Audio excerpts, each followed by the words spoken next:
The Mock Turtle sighed deeply and drew the back of one flapper across his eyes.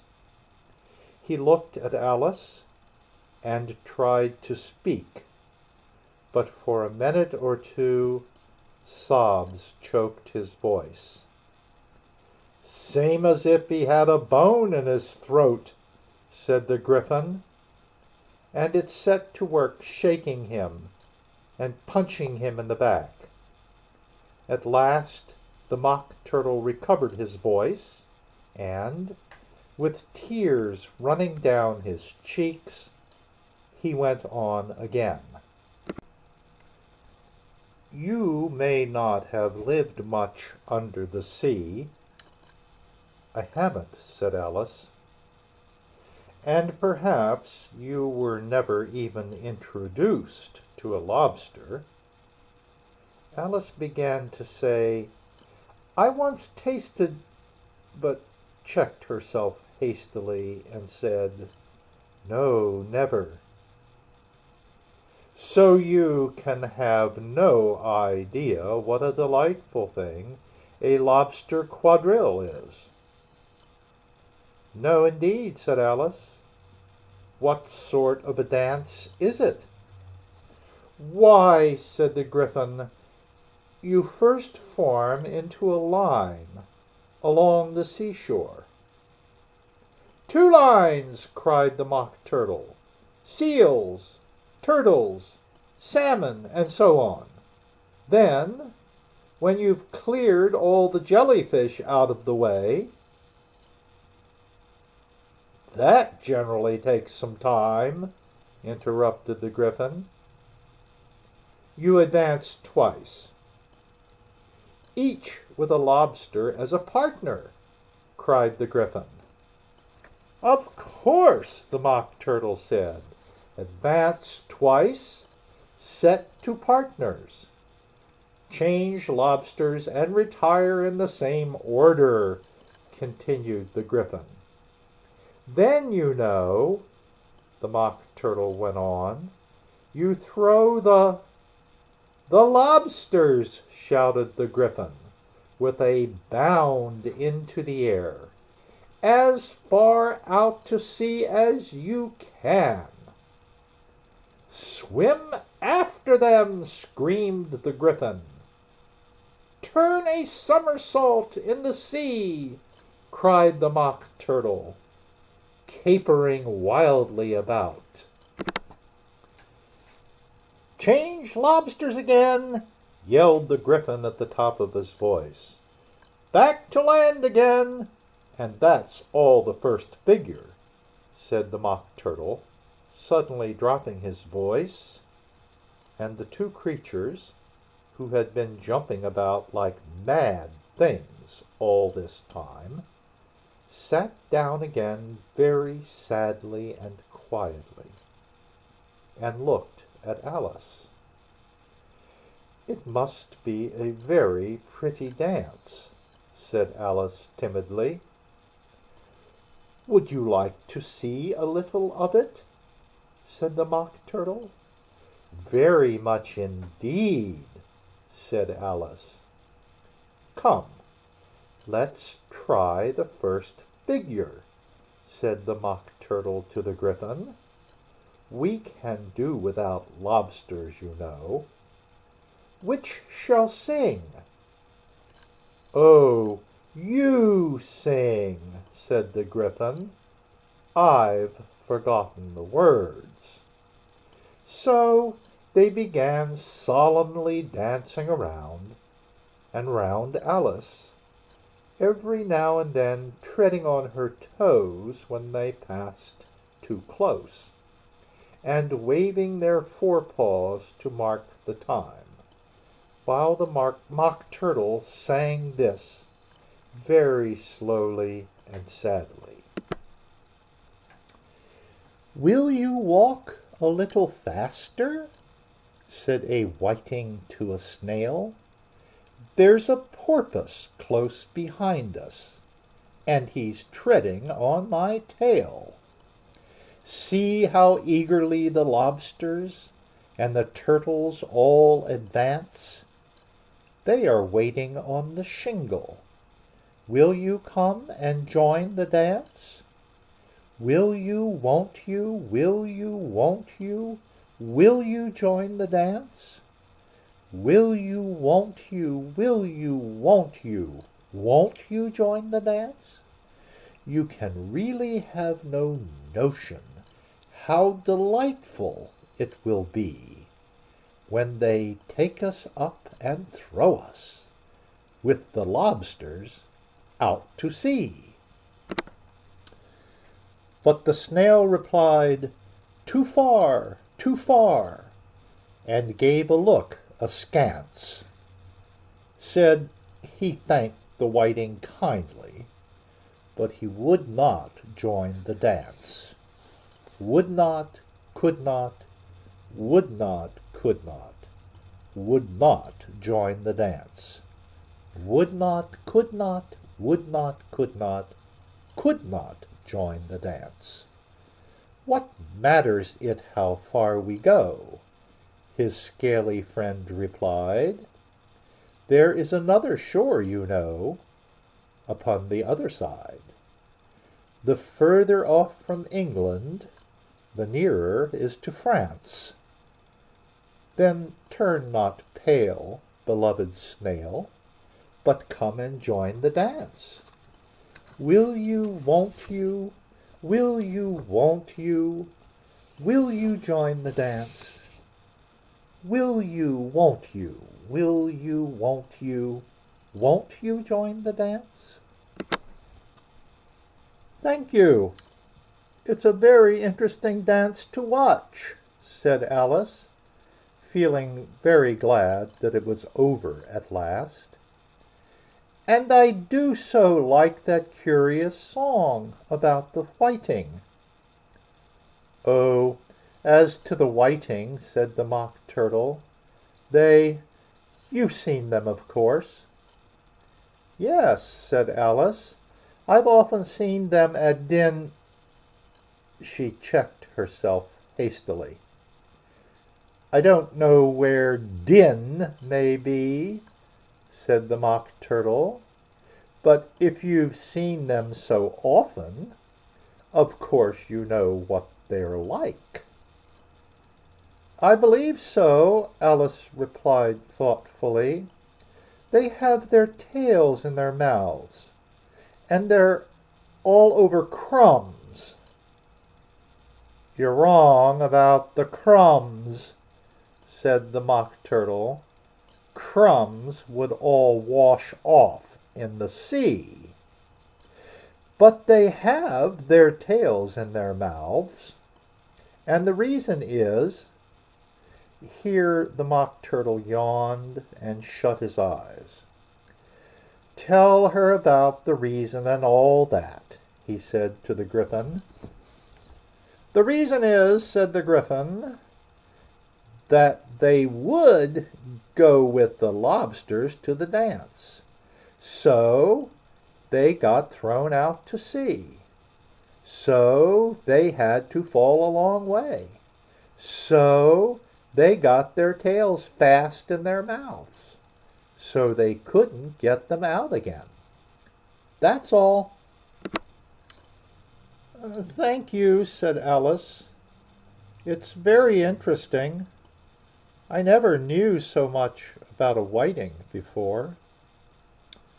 I can tell you more than that, if you like, said the Gryphon. Do you know why it's called a whiting? I never thought about it, said Alice. Why? It does the boots and shoes, the Gryphon replied very solemnly. Alice was thoroughly puzzled. Does the boots and shoes?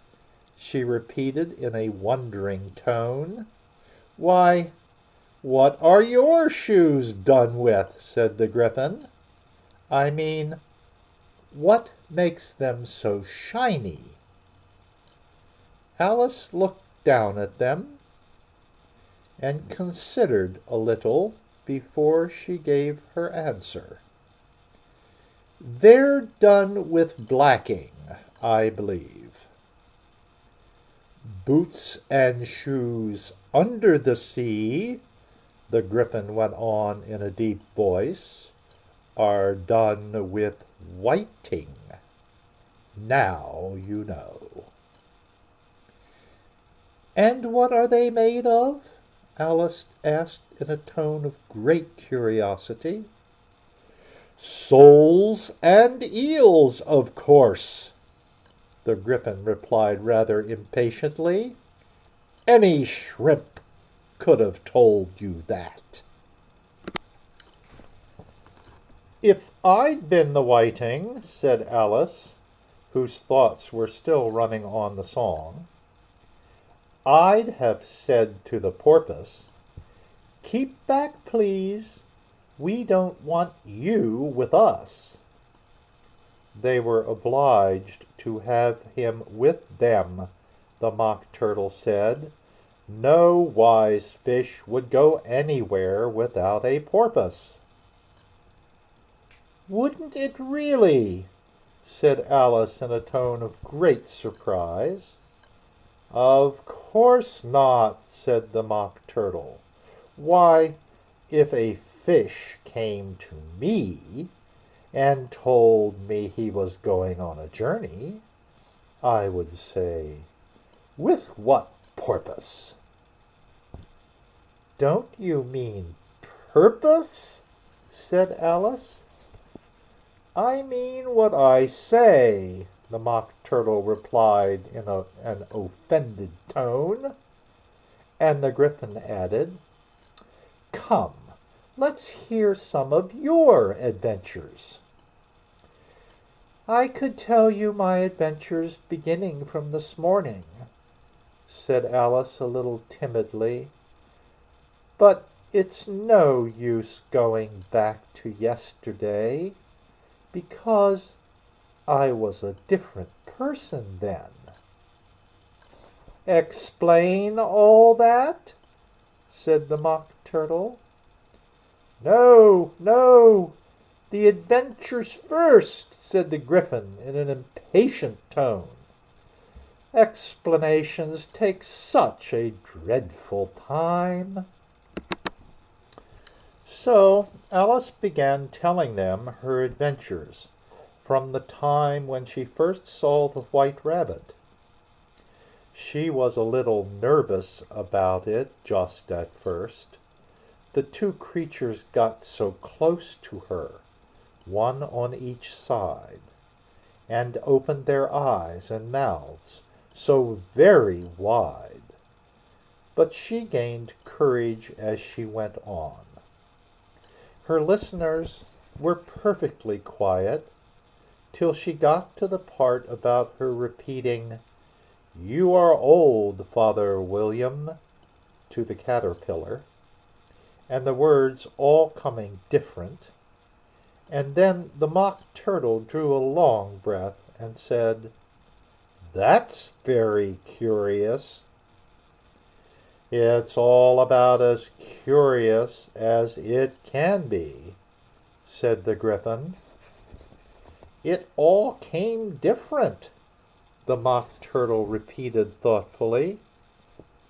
"I should like to hear her try and repeat something now. Tell her to begin." He looked at the Gryphon as if he thought it had some kind of authority over Alice. "Stand up and repeat. 'Tis the voice of the sluggard," said the Gryphon. "How the creatures order one about, and make one repeat lessons," thought Alice. "I might as well be at school at once."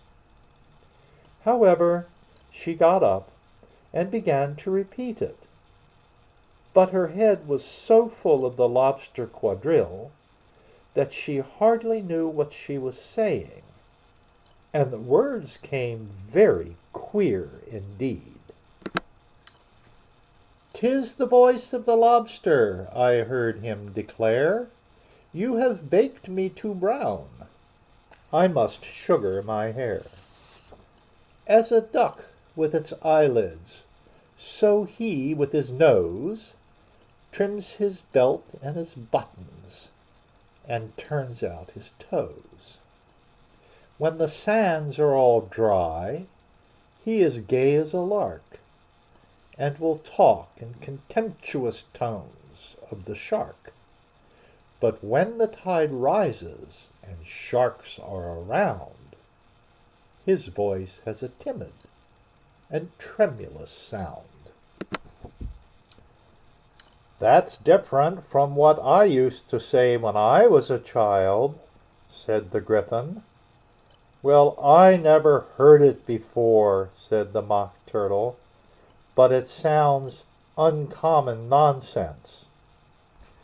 Alice said nothing. She had sat down with her face in her hands, wondering if anything would ever happen in a natural way again. "I should like to have it explained," said the Mock Turtle. "She can't explain it," said the Gryphon hastily. "Go on with the next verse." "But about his toes," the Mock Turtle persisted. "How could he turn them out with his nose, you know?" "It's the first position in dancing," Alice said, but was dreadfully puzzled by the whole thing, and longed to change the subject. "Go on with the next verse," the Gryphon repeated impatiently. "It begins, 'I passed by his garden.'" Alice did not dare to disobey, though she felt sure it would all come wrong, and she went on in a trembling voice. "I passed by his garden and marked with one eye how the owl and the panther were sharing a pie. The panther took pie crust and gravy and meat, while the owl had the dish as its share of the treat. When the pie was all finished, the owl, as a boon, was kindly permitted to pocket the spoon, while the panther received knife and fork with a growl, and concluded the banquet." "What is the use of repeating all that stuff," the Mock Turtle interrupted, "if you don't explain it as you go on? It's by far the most confusing thing I ever heard." "Yes, I think you'd better leave off," said the Gryphon, and Alice was only too glad to do so. "Shall we try another figure of the Lobster Quadrille?" the Gryphon went on. "Or would you like the Mock Turtle to sing you a song?" "Oh, a song, please, if the Mock Turtle would be so kind," Alice replied, so eagerly that the Gryphon said in a rather offended tone, no accounting for tastes. Sing her turtle soup, will you, old fellow?" The Mock Turtle sighed deeply, and began, in a voice sometimes choked with sobs, to sing this: "Beautiful soup, so rich and green, waiting in a hot tureen. Who for such dainties would not stoop? Soup of the evening, beautiful soup. Soup of the evening, beautiful soup. Beautiful soup." soup, beautiful soup, soup of the evening, beautiful, beautiful soup, beautiful soup. Who cares for fish, game, or any other dish? Who would not give all else for 2 pennyworth only of beautiful soup? Pennyworth only of beautiful soup. Beautiful soup, beautiful soup, soup of the evening, beautiful, beautiful soup. Chorus again, cried the Gryphon, and the Mock Turtle had just begun to repeat it, when a cry of "The trial's beginning" was heard in the distance. "Come on," cried the Gryphon, and, taking Alice by the hand, it hurried off, without waiting for the end of the song. "What trial is it?" Alice panted as she ran. But the Gryphon only answered, "Come on," and ran the faster, while more and more faintly came, carried on the breeze that followed them, the melancholy words, "Soup of the evening, beautiful, beautiful soup."